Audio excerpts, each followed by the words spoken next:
Muy buenas tardes, hermano. Me da mucha alegría el poder estar frente a ustedes en esta ocasión, pues sí, de manera virtual, pero gracias a Dios que podemos conectarnos para alabar a Dios y para meditar en su palabra en esta hora. Yo le invito a que vaya conmigo a la carta a Tito, la carta del apóstol Pablo a Tito, capítulo 1, versículo del 5 al 9. Tito, capítulo 1, versículo del 5 al 9. Ruego que me siga con su vista en esta porción de la palabra de Dios. Y dice la palabra de la siguiente manera: Por esta causa te dejé en Creta, para que corrigieses lo deficiente y establecieses ancianos en cada ciudad, así como yo te mandé. El que fuere irreprensible, marido de una sola mujer, y tenga hijos creyentes que no estén acusados de disolución ni de rebeldía. Porque es necesario que el obispo sea irreprensible como administrador de Dios, no soberbio, no iracundo, no dado al vino, no pendenciero, no codicioso de ganancias deshonestas, sino hospedador, amante de lo bueno, sobrio, justo, santo, dueño de sí mismo, retenedor de la palabra fiel, tal como ha sido enseñada, para que también pueda exhortar con sana enseñanza y convencer a los que contradicen. Yo le invito a que oremos.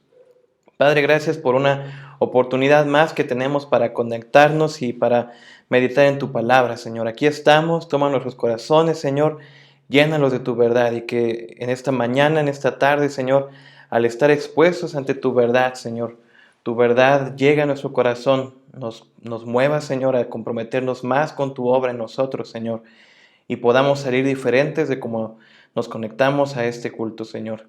Te pido, Señor, que sean gratos los dichos de mi boca y la meditación de mi corazón delante de ti. En Cristo Jesús. Amén.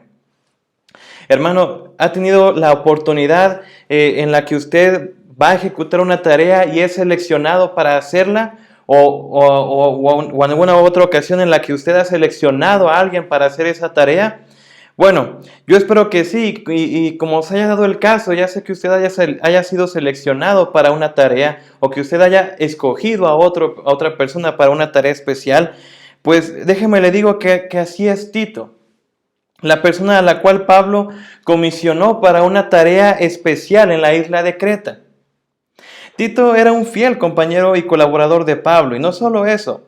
También Pablo en esta misma carta dice y nos muestra que era también un hijo en la fe. Y en esta carta escrita por Pablo a Tito podemos ver una serie de instrucciones en las que Tito debía enfocarse y concentrarse.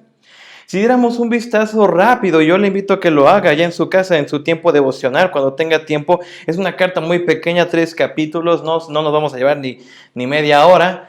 Pero si damos un vistazo rápido a esta carta, hermanos, se va a dar cuenta que la tarea a la cual Tito estaba comisionado no era sencilla, no era fácil. Y es una tarea que si en estos momentos a uno de nosotros saliera seleccionado para a realizarla, pues sí pondríamos un pero. Sí, nos preocuparía, sí estaríamos así como que expectantes preguntándonos, ¿y por qué yo? ¿De qué trataba esta tarea? Veamos el versículo 5, que es, quiero centrarme en este versículo para introducir este sermón. Y dice el versículo 5, por esta causa te dejé en Creta, para que corrigieses lo deficiente y establecieses ancianos en cada ciudad, así como yo te mandé.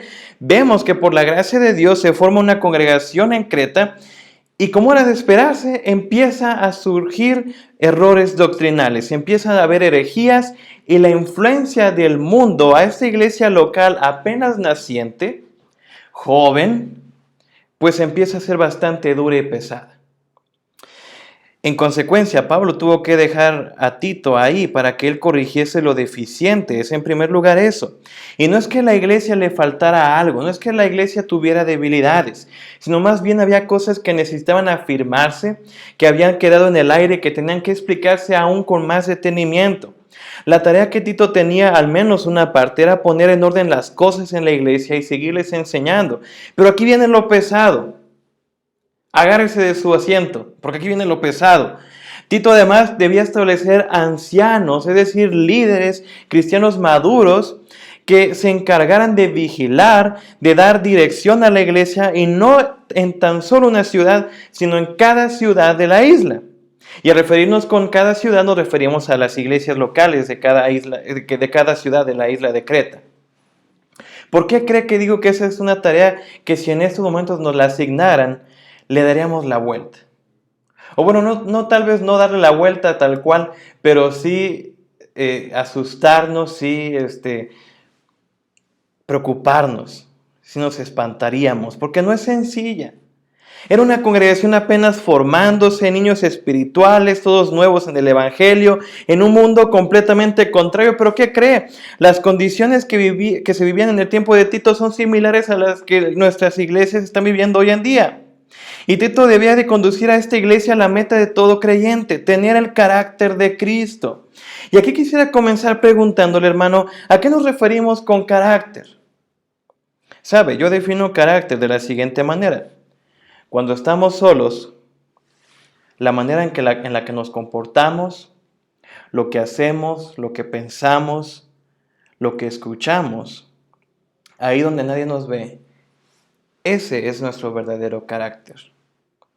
Porque ante la gente podemos aparentar, poner máscaras o también dejarme ver como soy. Hay gente que no le importa mucho cómo se comporta en lo privado y en lo externo también lo saca tal cual, pero mi carácter verdadero se conoce cuando estamos solos, y ahí es donde pensamos, que nadie nos ve.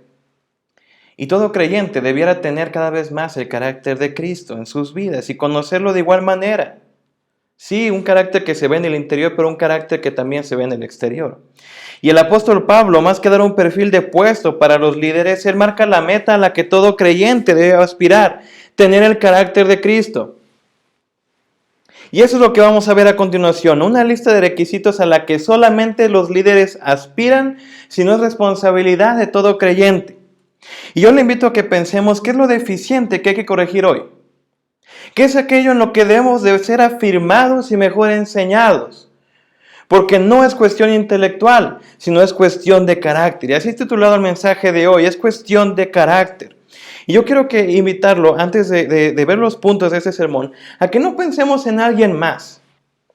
Porque son textos en los que uno es dado a empezar a echar a volar la mente y a decir, ese mensaje va directito para tal hermano. No, hermano, no haga eso. Yo le estoy hablando a usted. Dios le quiere hablar a usted en lo personal. Así que estas cualidades de carácter que vamos a ver hoy, el texto que vamos a estudiar hoy, apropiéselo.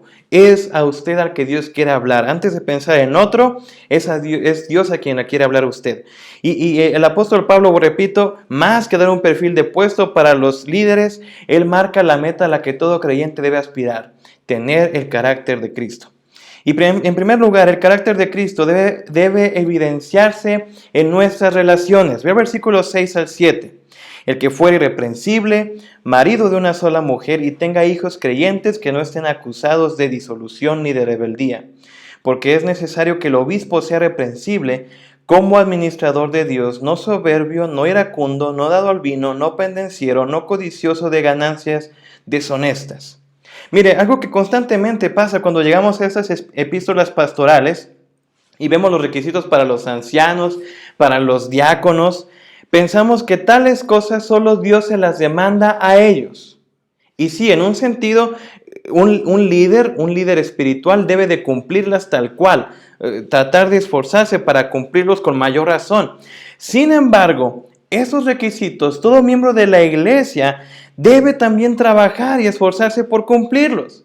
Pasa que a veces demandamos esos requisitos más de lo que nos los demandamos a nosotros mismos. Y eso es un peligro gravísimo. Demandar a otros más de lo que yo me demando a mí mismo. Y mire que Pablo pide a Tito que se encargue de establecer líderes que tengan un carácter piadoso. Pablo no dice adoctrínalos, Pablo no dice enséñales tales doctrinas, enséñales tales temas. Él dice y se va a la cuestión de carácter, a la esencia. Y solo el carácter de Cristo es lo que califica a un creyente para el liderazgo espiritual. Y esas cualidades de versículos 6 al 7 son cualidades que se evidencian en nuestras relaciones. Veámoslas, dice que el que fuere irreprensible.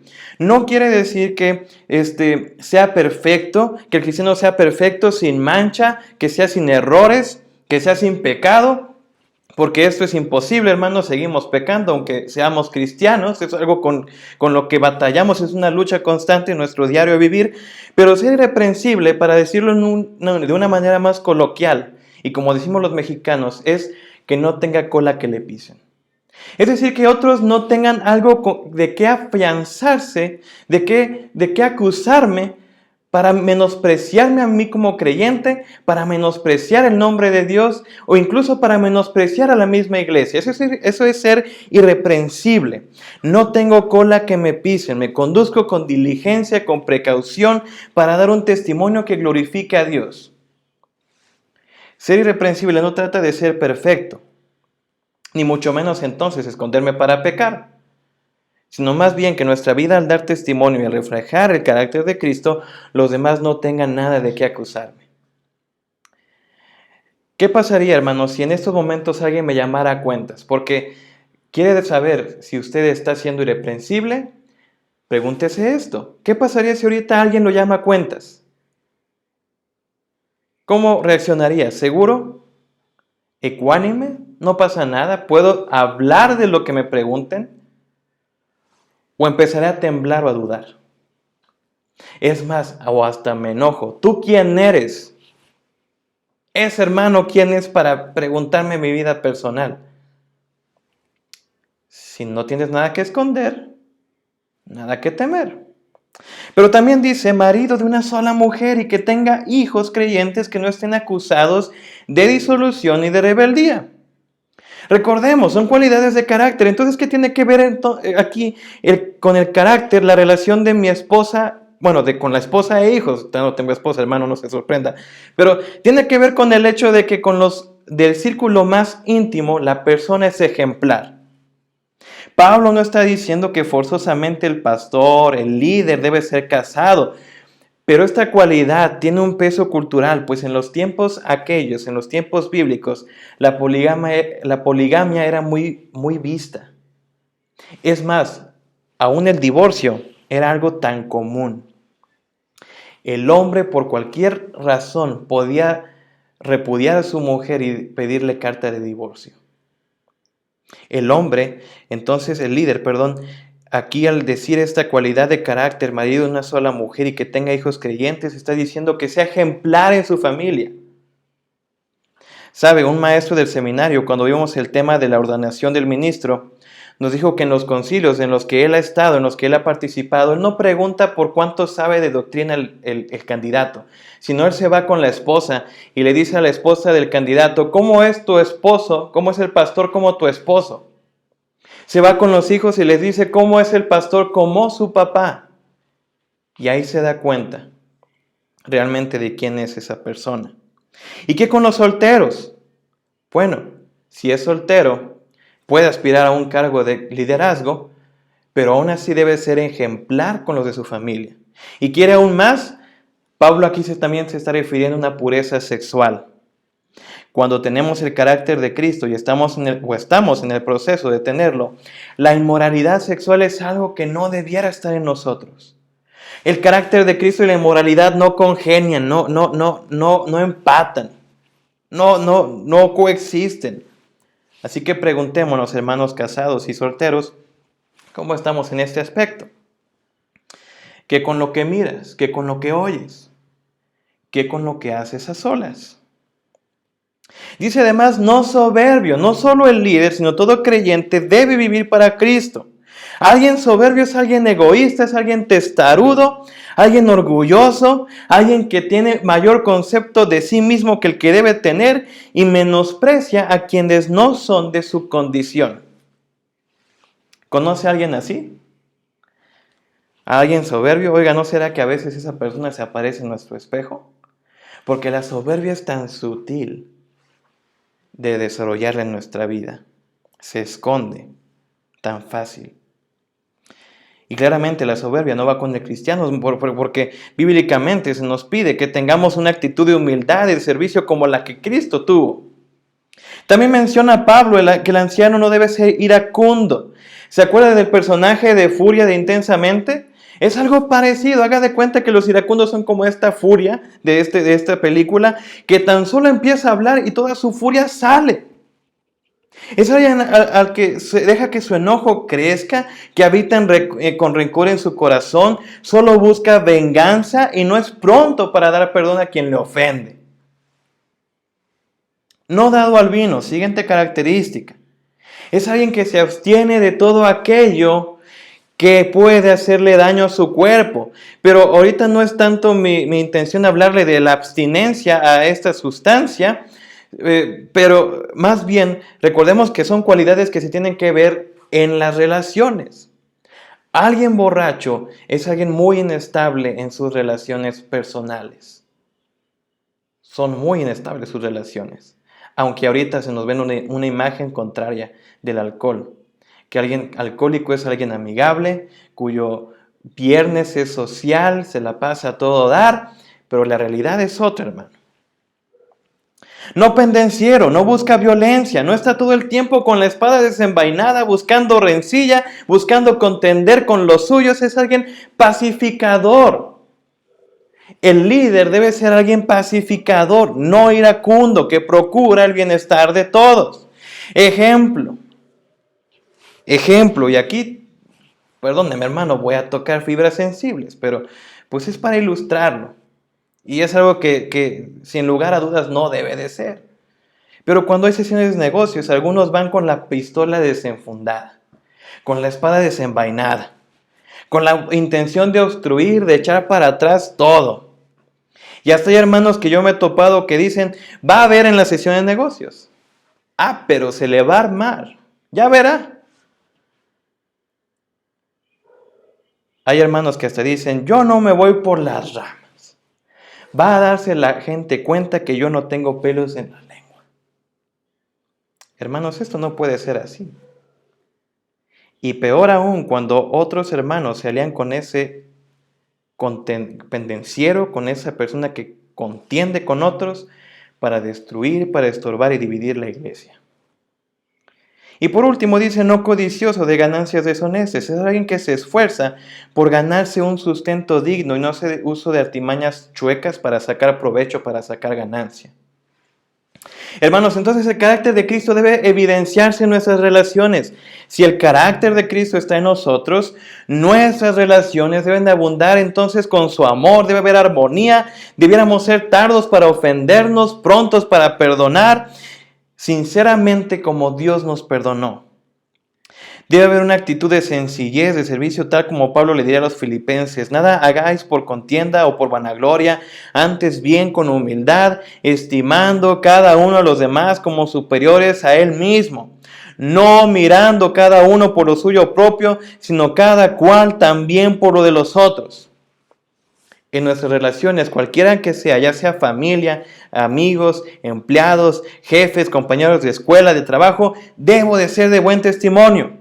Hermanos, cuando en nuestras relaciones abunda la hipocresía, el chisme, el rencor, todo lo contrario a lo que el carácter de Cristo es, hermano, lo único que reflejamos es que el Espíritu Santo no trabaja en nosotros, que es estorbado. Y hermano, el caminar con Cristo, el conocerlo más, me debe de llevar a ser más como Él y por tanto a reflejarlo en cómo me relaciono con los otros. Sabe, hermano, el cómo nos relacionamos con otros habla mucho de nosotros. Habla mucho de la madurez y el crecimiento espiritual que estamos teniendo. ¿Quiere ver qué tan maduro es? ¿Qué tanto ha crecido espiritualmente? Vea y examine la calidad de sus relaciones. Repito, ¿quiere ver qué tan maduro es? ¿Qué tanto estamos creciendo espiritualmente?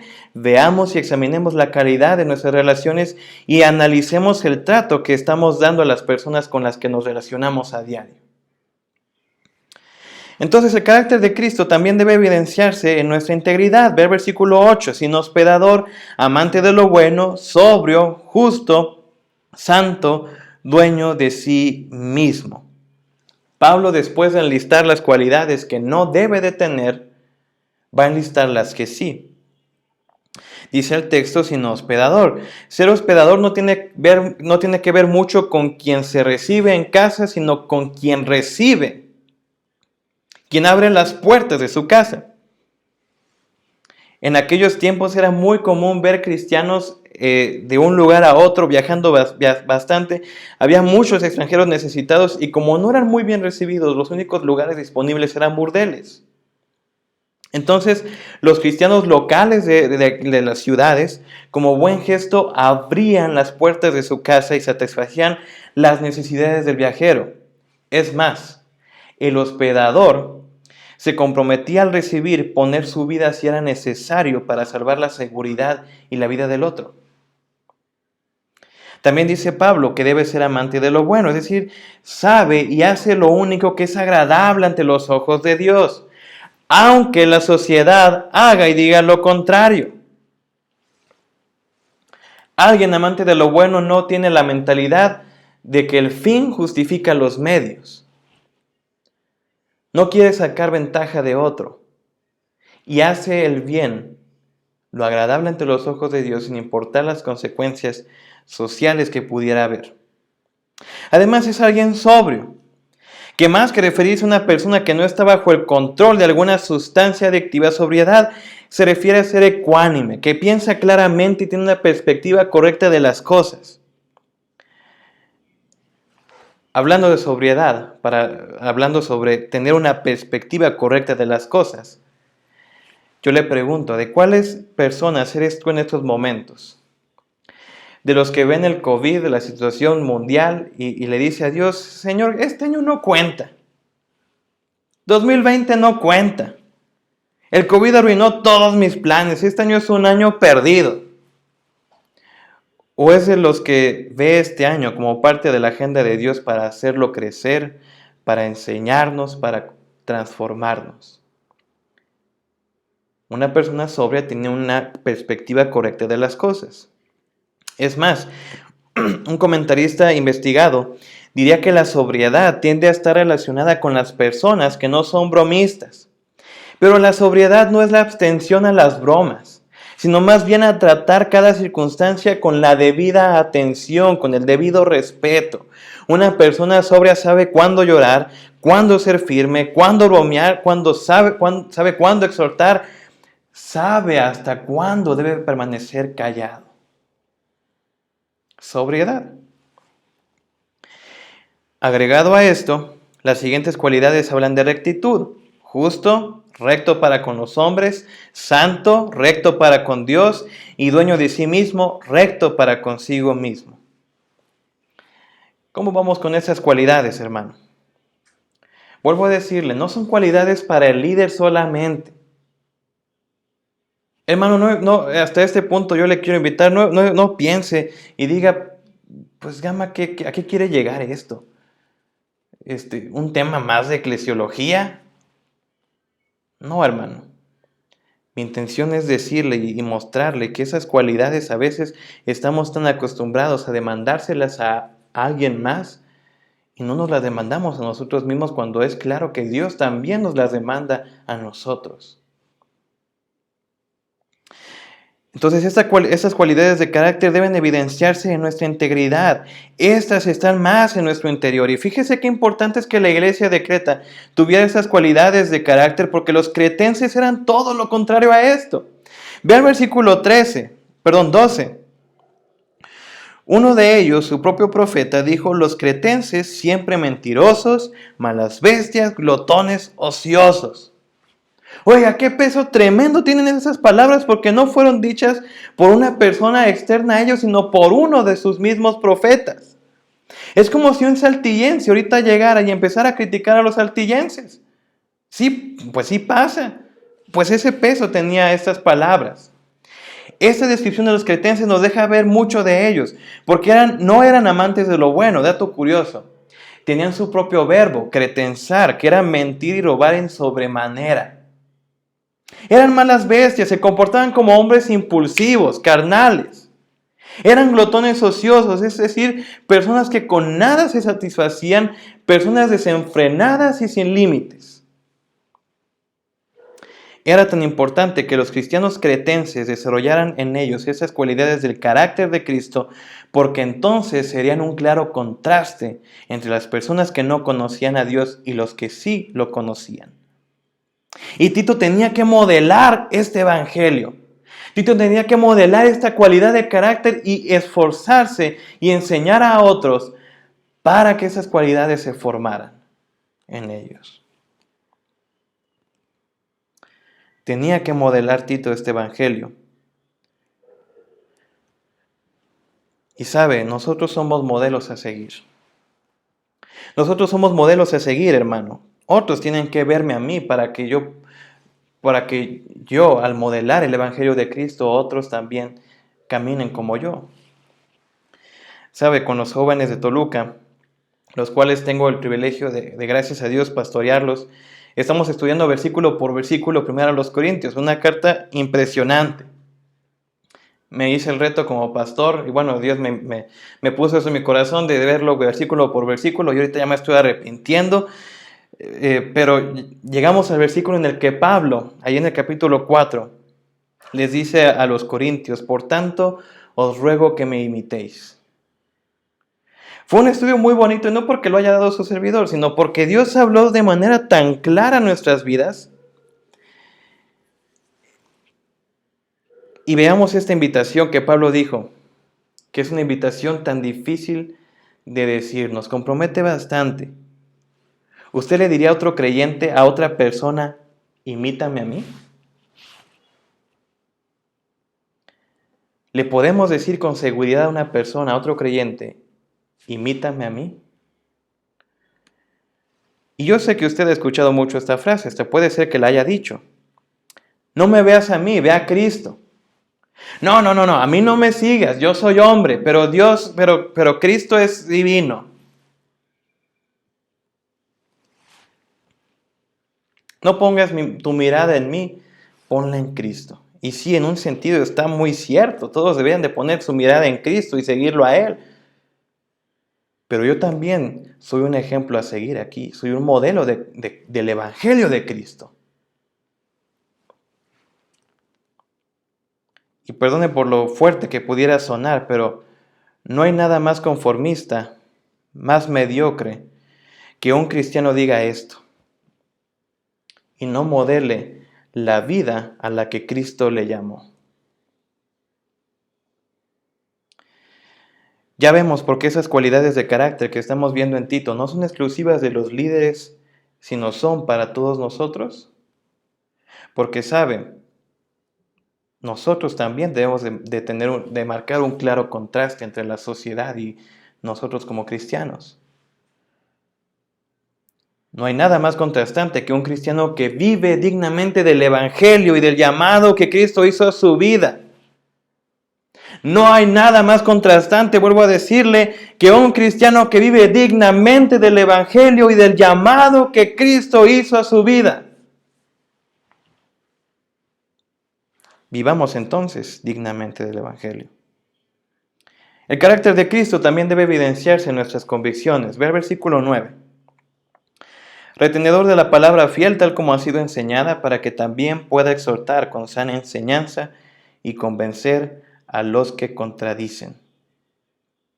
Pablo da una última cualidad: retenedor de la palabra fiel. Esta cualidad de carácter tiene que ver no tan solo con escuchar la verdad y guardarla, sino también de aferrarse fuertemente de ella y estar firme en ella. Es decir, el líder, el creyente, debe estar seguro por sí mismo que la palabra que está leyendo, que está siendo enseñada, es la palabra fiel. Por tanto, se apega a ella, ajusta su vida a ella, considerándola como la perfecta revelación de Dios al hombre. En lugar de enfocarse en posturas vanas, en modas, en cualquier otra cosa que pudiera contradecir la verdad.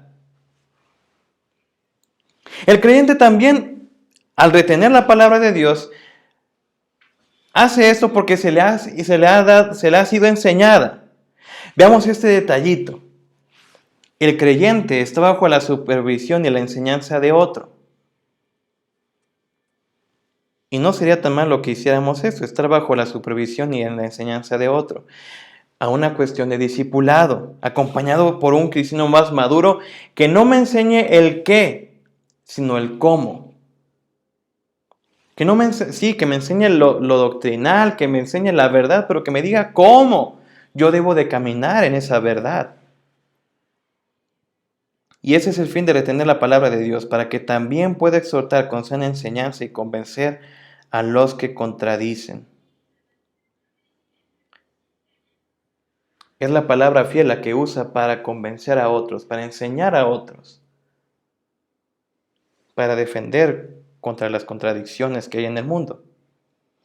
Veamos más textos en los que se nos ordena estar firmes en la palabra de Dios. Por ejemplo, Efesios 4:15, sino que siguiendo la verdad en amor, crezcamos en todo en aquel que es la cabeza, esto es Cristo. Ve ahí ese verbo, siguiendo la verdad en amor, es algo constante. No es una acción que se termina. Es algo constante, siguiendo. Dice también Filipenses 2:16, asidos de la palabra de vida, o sea, fuerte, agarrada firmemente. Colosenses 2:7, arraigados y sobreedificados en él y confirmados en la fe, así como habéis sido enseñados, abundando en acciones de gracias, arraigados y sobreedificados en él. Echen raíces profundas, dice la Nueva Traducción Viviente. Y agrega Pablo en el siguiente versículo de Colosenses 2, el versículo 8, dice, mirad que nadie os engañe por medio de filosofías y huecas sutilezas, según las tradiciones de los hombres, conforme a los rudimentos del mundo, y no según Cristo. Mirad que nadie os engañe. Oiga, hermano, qué sutiles son ahora las cosas que pudieran engañarnos. Qué sutiles son de colarse. Pues estemos listos para contrarrestar todas estas mentiras, estando firmes y aferrándonos a la palabra de Dios, reteniéndola. Y déjeme le pongo el siguiente panorama, y que es algo triste que está pasando en los últimos años.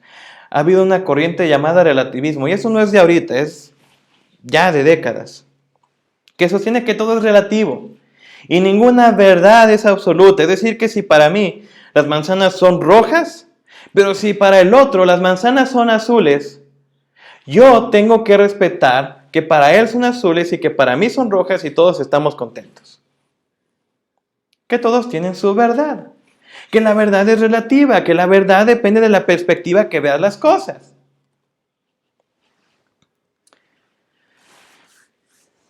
Y sabe, esto se metió ya a las iglesias. Ya entre los mismos cristianos no creemos que su palabra es la única verdad y que es absoluta. Es lamentable ver hermanos, ver jóvenes que ya no creen que la Biblia siga siendo relevante, que siga teniendo autoridad y que le pongamos peros. Pues puede que Dios diga esto, pero yo digo aquello. Al ver la sociedad, al ver los movimientos sociales, al ver las problemáticas, decimos, pues yo creo que la palabra de Dios ya no aplica. Ya han cambiado los tiempos. Y queremos diluir la palabra de Dios. Hay cristianos que de veras no sé en qué cabe, en qué mente cabe, pero que están a favor del aborto, que están a favor de la homosexualidad. Y peor, cuando usan la Biblia para ver a tales cosas abominables y pecados como algo tolerable para Dios. Me he topado con hermanos, bueno, no tanto hermanos, sino con jóvenes que me dicen, es que ama, tienes que ver la situación, hablando del aborto. ¿Qué tal si fue violada? ¿Qué tal si era un niño no deseado? ¿Qué tal si va a vivir en una situación de pobreza toda su vida? Ok, si la persona fue violada, bueno, sí, no estoy de acuerdo con el acto de maldad en la que lamentablemente tuvo que participar. No justifico en nada la violación. Sin embargo, no quita ese hecho. Ese hecho no quita que el bebé que se forma en el vientre de su madre es creado a la imagen y semejanza de Dios. Ok, resultó no ser deseado. o va a vivir en situaciones de pobreza. Ve a Jefté, le hace jueces. Ve a Jefté y no era un juez acá que tú digas nació en zonas fifís.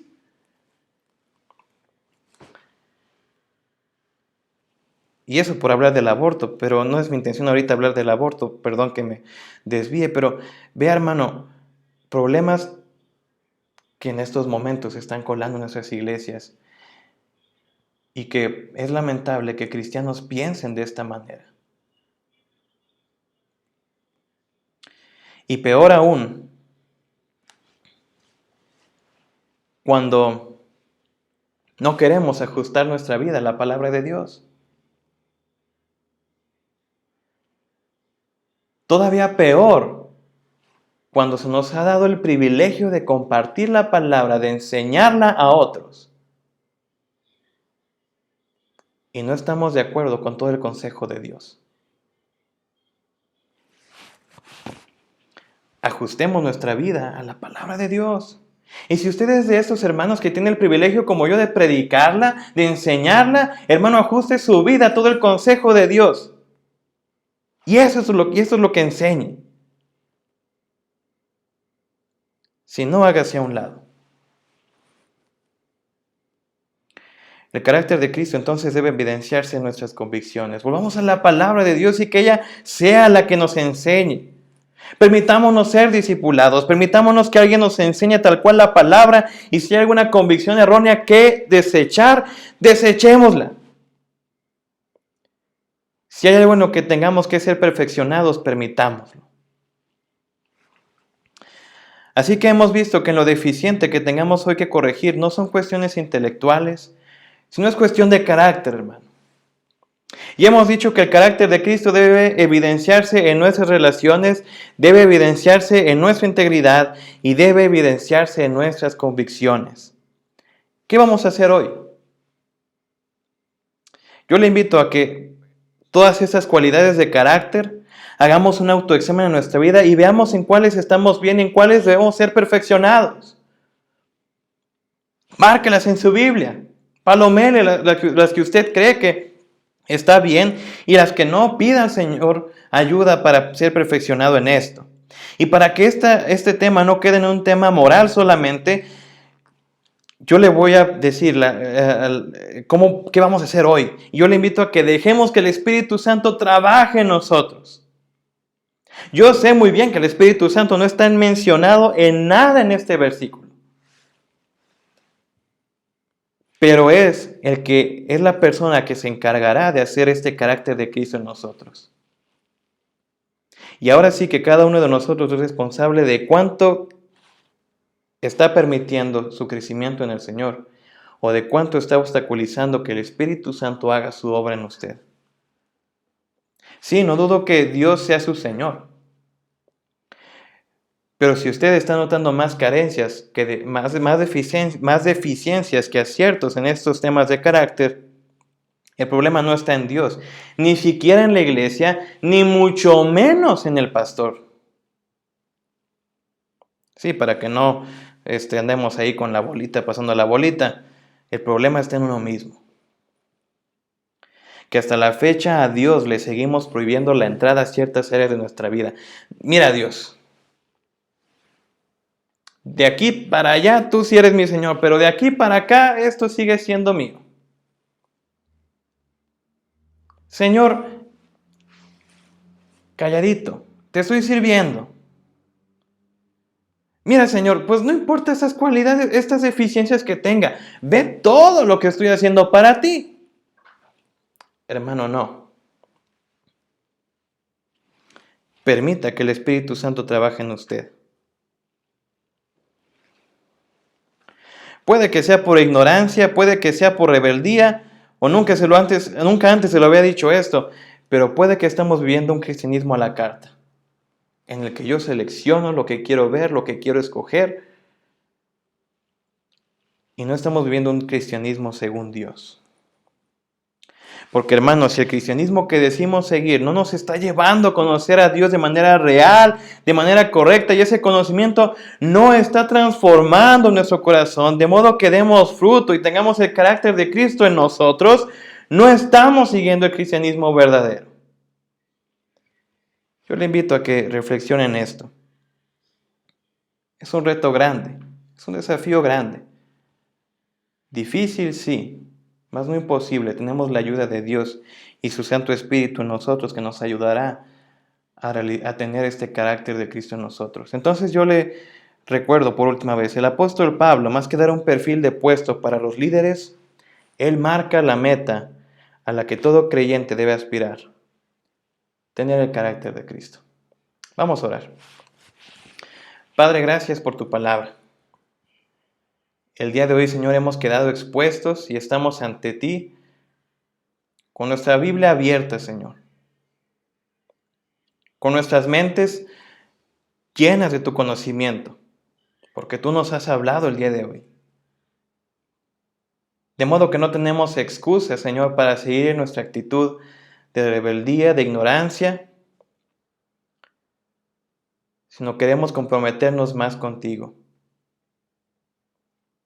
Señor, aquí estamos delante de ti, estamos desnudos, nada te podemos esconder. Tú sabes qué deficiencias, qué carencias hay en nuestra vida que tengamos que corregir. Tú conoces cuáles cualidades de tu Hijo Jesucristo abundan en nosotros y cuáles debemos ser perfeccionados. Y nosotros te pedimos, Señor, ahora tu ayuda, tu intervención para que hagas este carácter de Cristo en nosotros. Que tu Santo Espíritu nos moldee, que tu Santo Espíritu nos perfeccione, nos dé forma según tu Hijo. Que todos nosotros, Señor, podamos seguir la verdad, que todos nosotros podamos reflejar este carácter de Cristo con los demás, en nosotros mismos, pero también en nuestras convicciones. Aquí estamos, Señor, somos tuyos. Tú eres el alfarero, nosotros el barro. Te pedimos que tú nos moldees. Padre, te pido que tomes nuestros corazones y que sigas hablándonos en el resto del día en este tema. Padre, que no nos dejes huir de ti, que no nos dejes que nuestro corazón se endurezca y empiece a pensar que es para otros este tema, sino podamos apropiárnoslo y venir ante ti, Señor, para pedirte tu ayuda, Señor, para que tú hagas tu obra en nosotros. Aquí estamos, Señor. Te damos la honra y la gloria por este tema, Señor. Alabado y glorificado seas en nombre de Cristo Jesús. Amén. Dios le bendiga, hermano.